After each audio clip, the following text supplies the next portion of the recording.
Hello my dear students, welcome you all.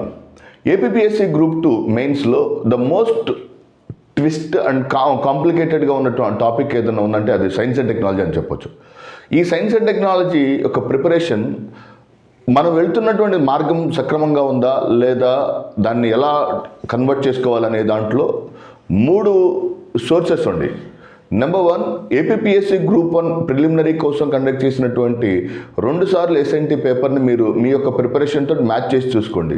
అప్పుడు మీ preparation as per the APPSC group 1 preliminary question paper స్టాండర్డ్లో ఉందా లేదా అనేది ఒకసారి చెక్ చేసుకోండి. That is very important thing. మనం లేకపోతే ఆ జీకే ఓరియంటెడ్ ప్రిపరేషన్లో చాలా వరకు ఇబ్బంది పడతారు.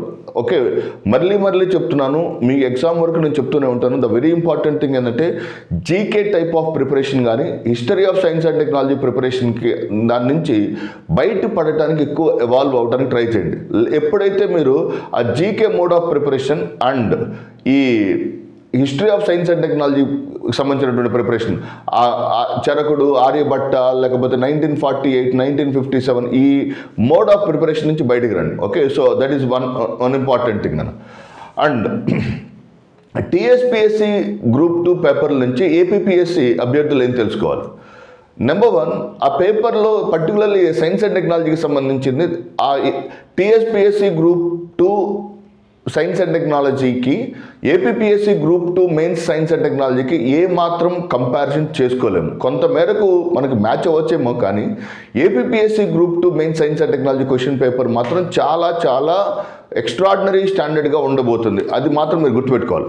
అంటే ఎక్స్ట్రాడినరీగా ఉండబోతుంది కాబట్టి అభ్యర్థులు ఏం చెప్తున్నారంటే ఎక్కడో మైక్రోస్కోపిక్ లెవెల్లో ఉన్నటువంటి ఫ్యాక్చువల్ ఇన్ఫర్మేషన్ చదవటం వల్ల చాలా బాగా చదువుతున్నాం అనుకుంటున్నారు. అలా కాదు. ఒకసారి చదివిన తర్వాత, 2 సార్లు చదివిన తర్వాత, 3 సార్లు చదివిన తర్వాత సబ్జెక్ట్ మీద చూసేటువంటి పర్స్పెక్టివ్ మారుతుంది. ఓకే, సో దృక్కోణం మారుతుంది.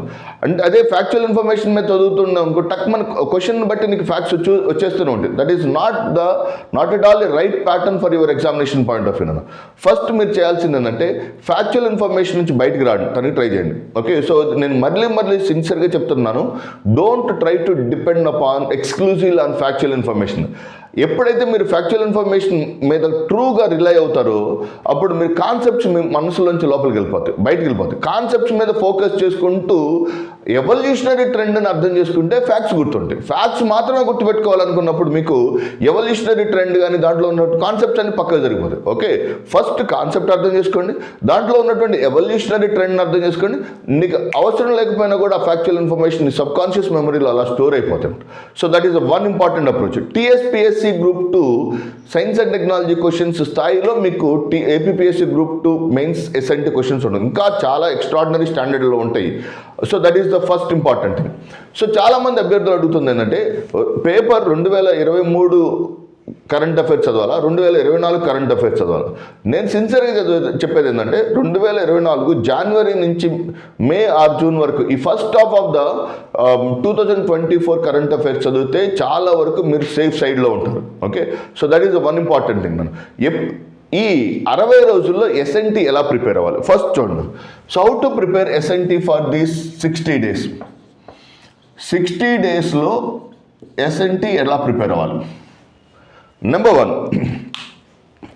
సిలబస్ని 5 చాప్టర్స్ని 5 కాంపోనెంట్స్గా సెగ్రిగేట్ చేసుకోండి. సో యూనిట్ 1లో ఉన్నటువంటి మెయిన్ ఇంపార్టెంట్ కాంపోనెంట్స్ అయినటువంటి సర్టన్ కాంపోనెంట్స్ లైక్ పాలసీస్ కావచ్చు, ఆర్ఎల్స్ in the case of technology మిషన్స్ని కొంచెం పక్కన పెట్టి space, defence, nuclear technology, ICT మీద ఎక్కువ ఫోకస్ పెట్టండి. Space, defence, nuclear, ICT along with ఈ పిఎం స్టియాక్ మిషన్స్, ఈ 5 టాపిక్ల మీద కొంచెం ఎక్కువ ఫోకస్ పెట్టండి.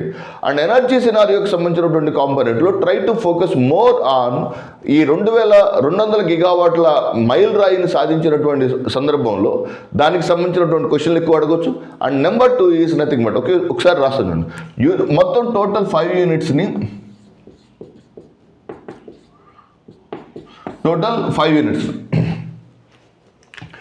కనీసం 10 రోజులకు ఒక యూనిట్ లెక్కన కంప్లీట్ చేసుకున్నా ఈజీగా కంప్లీట్ అవుతుంది. ఓకే, అయితే యూనిట్ 1ని 10 డేస్లో కంప్లీట్ చేసుకోవచ్చు. యూనిట్ 1ని 15 డేస్ తీసుకోండి. యూనిట్ 2ని ఒక 5 to 6 డేస్ తీసుకోవచ్చు. ఇక మిగిలిన టాపిక్స్ అన్నీ కూడా ఓకే. సో ఆల్మోస్ట్ 50 యూనిట్కి ఇంకో 10 రోజులు ఇద్దాం. Okay, unit 1 12 to 15 days, unit 2 5 to 6 days. Okay, రోజు చదవండి. ఎస్ఎన్టీ కానీ, ఎకానమీ కానీ, పాలిటీ, ఏపీ హిస్టరీ డైలీ చదవడం చాలా ఇంపార్టెంట్. యూనిట్ 3ని again 10 days, unit 4 10 days, unit 5ని 12 to 15 డేస్. ఇలా సెగ్రిగేట్ చేసుకోండి. యూనిట్ 1 అండ్ యూనిట్ 5కి ఎక్కువ టైం ఇవ్వడానికి ప్రయత్నించండి, which are very important for your examination point of view. అట్లానే యూనిట్ 2ని వదిలిపెట్టి కాకండి. యూనిట్ 2 చాలా ఎక్కువ స్కోరింగ్ ఇచ్చేటువంటి ఏరియా. యూనిట్ 2లో మీరు రెన్యూవబుల్ ఎనర్జీ గురించి ఎక్కువ చదవడానికి ట్రై చేయండి. Try to read more from the concept called as renewable energy. Unit 2లో ఒకవేళ యూనిట్ వైజ్ 15 క్వశ్చన్స్ కనుక ఇస్తే మాత్రం యూనిట్ 2లో 15 క్వశ్చన్లు వస్తే 12 నుంచి 13 క్వశ్చన్స్, వీలైతే 15 క్వశ్చన్లు కూడా రెన్యూవబుల్ ఎనర్జీ మీదే రావచ్చు. Okay, Bharat stage norms, biofuels ఆ 2 టాపిక్స్ తప్పగా మిగిలిన టాపిక్స్ అన్నీ కూడా majority of the questions can be expected from unit 2 అనమాట. So that is the one important concept I would like to share with you with reference to the segment called as what. ఈ 60 డేస్లో SNT complete చేయటం చాలా easy. మీరు complete చేయాలంటే ఏం చేయాలంటే మీ దగ్గర ఉన్నటువంటి ఆ జీకే బేస్డ్ ప్రిపరేషన్ నుంచి మొత్తం సమూలంగా బయటికి వచ్చి అప్పుడు మాత్రమే మీరు ఫ్రెష్గా స్టార్ట్ చేయండి. కానీ ఆల్రెడీ నాకు జీకే బేస్డ్ ప్రిపరేషన్ ఉంది, దానికి కొంచెం వాల్యూ ఎడిషన్ అనే ఉద్దేశంతో మాత్రం మీరు ప్రిపరేషన్ మొదలు పెట్టకండి. That is going to be a very problematic thing. అంటే surrendering to the master is one of the secret of everything అన్న. ఓకే, మాస్టర్కి సరెండర్ అవ్వాలంటే నీ దగ్గర ఉన్నటువంటి పూర్వజ్ఞానాన్ని మాస్టర్ దగ్గర ప్రదర్శించకూడదు.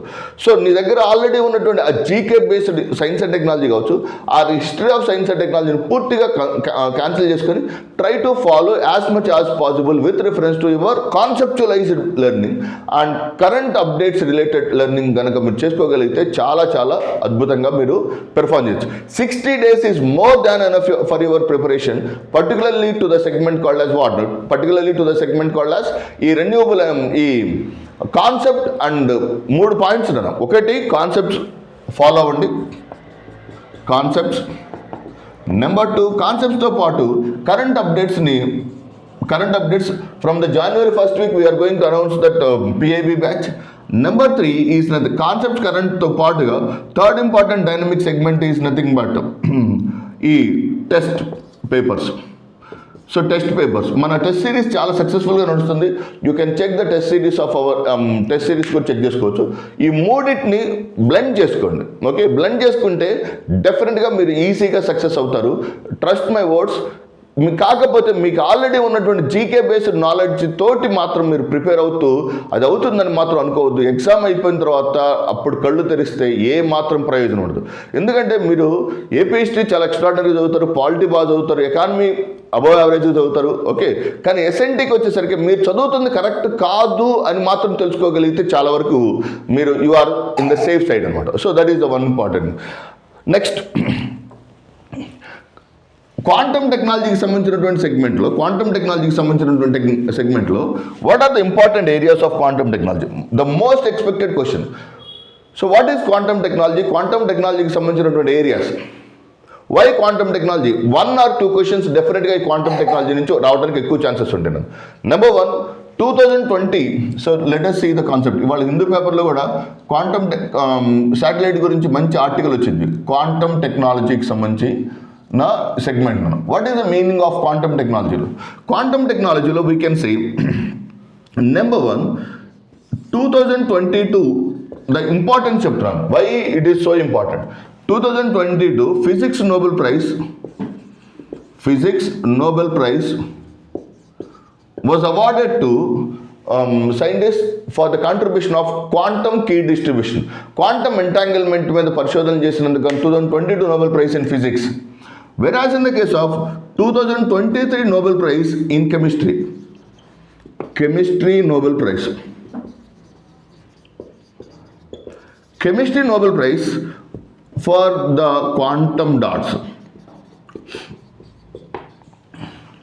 Okay, number 3, 2025 has been announced as International Year of Quantum Technology. 2025ని ఐక్యరాజ్య సమితి ఇంటర్నేషనల్ ఇయర్ ఆఫ్ క్వాంటమ్ సైన్సెస్గా ప్రకటించిన నేపథ్యంలో క్వాంటమ్ టెక్నాలజీకి సంబంధించినటువంటి ప్రాధాన్యత చాలా ఎక్కువగా ఉంది. అండ్ ప్రపంచవ్యాప్తంగా April 14th is being celebrated as international quantum day. Ambedkar Jayanti April 14th is being celebrated as international quantum day. ఈ అన్ని అంశాల నేపథ్యంలో we can expect one question from the quantum technology. Quantum టెక్నాలజీలో క్వశ్చన్ ఎలా రావచ్చు? ఈ 3 సెగ్మెంట్స్ మీద ఒక క్వశ్చన్, 4 మీద ఒక క్వశ్చన్ రావచ్చు, లేదా క్వాంటమ్ కంప్యూటర్స్కి సంబంధించినటువంటి క్వశ్చన్ మీద రావచ్చు. And above all the fourth important thing is nothing but national quantum mission. PMSTAC, prime minister science technology innovation advisory కౌన్సిల్లో ఏర్పాటు చేసినటువంటి one of the important mission అయినటువంటి నేషనల్ క్వాంటమ్ మిషన్ కూడా మీకు ఎగ్జామినేషన్ పాయింట్ ఆఫ్ వ్యూలో చాలా చాలా extraordinary ఎడ్జ్ని తీసుకొస్తుంది అనమాట. These are all the important areas. Quantum computers, okay. So ప్రపంచ గతిని మార్చనున్నటువంటి కమ్యూనికేషన్ సిస్టమ్ అయినటువంటి క్వాంటమ్ కమ్యూనికేషన్ కావచ్చు, ప్రపంచ గతిని కమ్యూనికేషన్ని మరి శాటిలైట్ రంగంలో అత్యద్భుతమైనటువంటి ప్రగతిని సాధించనున్నటువంటి క్వాంటమ్ శాటిలైట్స్ కావచ్చు, ఓకే. Quantum computers. భారతదేశంలో క్వాంటమ్ టెక్నాలజీ, క్వాంటమ్ శాటిలైట్లో మరి నేషనల్ క్వాంటమ్ మిషన్లో భాగంగా భారతదేశంలో నేషనల్ క్వాంటమ్ మిషన్లో భాగంగా Raman research institute and IISc, Indian institute of sciences, okay, centre for high energy physics ఉమ్మడిగా భవిష్యత్తులో ఒక అద్భుతమైనటువంటి క్వాంటమ్ శాటిలైట్ను అభివృద్ధి చేస్తున్నాయి. రానున్న 2 లేదా 3 సంవత్సరాల్లో భారతదేశం నుంచి ఒక క్వాంటమ్ శాటిలైట్ను ప్రయోగించడానికి కూడా పనిచేస్తున్నారు. Quantum satellite quantum key distribution అనేటువంటి టెక్నాలజీ మీద పనిచేస్తుంది. క్వాంటమ్ శాటిలైట్ వర్క్స్ అనే fundamental principle called as what? QKD. What is QKD? Quantum key distribution. Point number 1. Number 2, quantum computers. Regular computers తో పోలిస్తే quantum computers operates with a basic fundamental unit called as qubit. Normal computer కి quantum computer కి difference ఏంటంటే normal computers works with bit binary 10000111 is the binary language, whereas in the case of quantum qubit operates on superimposition of the quantum technology. What is the meaning of superimposition? 10000111 అనే వాటి యొక్క superimposition మీద we can see the presence of this particular segment. So that is a very important concept with reference to the segment called as quantum technology. So quantum technology మీద కొంచెం డెప్త్గా ప్రతి ఒక్క operation, ప్రతి ఒక్క అప్లికేషన్ తెలుసుకొని ఉంటే డెఫినెట్గా ఎగ్జామ్లో 1 or 2 క్వశ్చన్స్ తెలుసుకోవడానికి ఎక్కువ ఛాన్సెస్ ఉంటుంది. సో ఈ ఇయర్స్ కానీ లేకపోతే క్వాంటమ్ క్యూబిట్స్ కానీ మీకు ఎగ్జామ్లో గతంలో అడిగినటువంటి ప్రీవియస్ క్వశ్చన్స్నే మీకు డిస్కస్ చేసుకుంటూ వచ్చాను అనమాట. Okay, so that's it for today. Thank you very much. God bless you all.